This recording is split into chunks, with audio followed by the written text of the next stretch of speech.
Hello everybody, welcome back to our Reset Info channel. In today's video, I'll show you how to easily change the power steering on the XPeng vehicle. So to do that, we need to go over into our settings. Here we want to go and select drive, and we get the power steering, so we can change between light and heavy. We also have normal, and as you guys can see,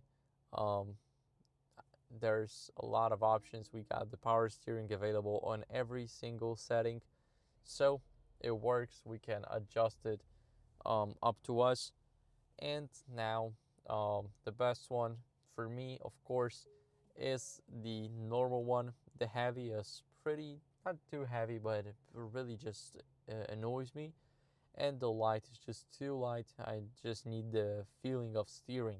So the normal setting is probably one of the best out there, and that's how you guys can do it. So thank you for watching. If you enjoyed the video, then make sure to leave a like, subscription, and a comment, and I'll see you in the next one. Bye.